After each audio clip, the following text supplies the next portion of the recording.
First class students, second class students, every year. Yeah. Thank you. College students, they are Dr. getting 20,000. Ashok Kumar Mittal.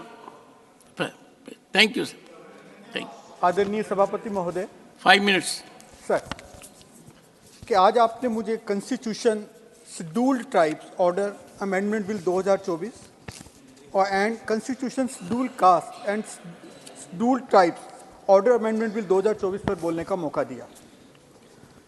यह दोनों विधेयक हमारे समाज के आदिवासी और अनुसूचित जातियों से संबंधित है। एक उड़ीसा से है, जिसमें 4 विमुक्त जातियों को अनुसूचित जाति की शामिल में किया जा रहा है और कुछ शेड्यूल्ड कास्ट में आने वाली जातियों को शेड्यूल्ड ट्राइब्स का दर्जा दिया जा रहा है। दूसरे कानून में आंध्र प्रदेश की कुछ जातियों को शेड्यूल्ड ट्राइब्स देने का निर्णय लिया जा रहा है। मैं इन दोनों कानूनों का पुरजोर समर्थन करता हूं, क्योंकि इन दोनों जातियों को इस स्टेटस से बेहतर सुविधाएं जैसे शिक्षा और नौकरियों में आरक्षण मिलेगा और भारत सरकार द्वारा दी जाने वाली विभिन्न योजनाओं का लाभ मिलेगा। मैं इस बड़े साहसिक कदम के लिए भारत के माननीय प्रधानमंत्री श्री नरेंद्र मोदी जी का धन्यवाद करूंगा और साथ ही उनको और पूरे देश को मैं बधाई देना चाहूँगा।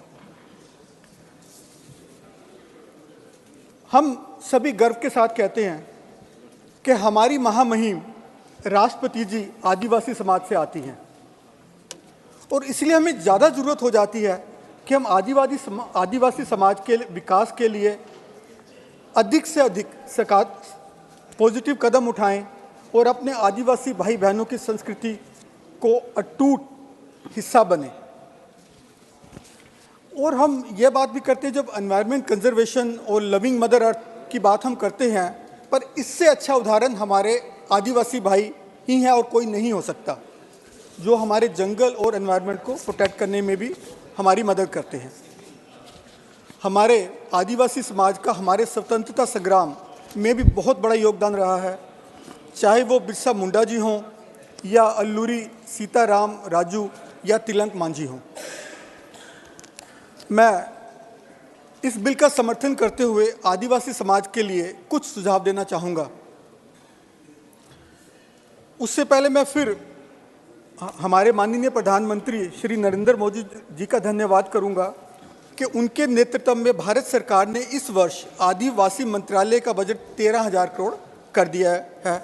इसका मैं स्वागत करता हूँ।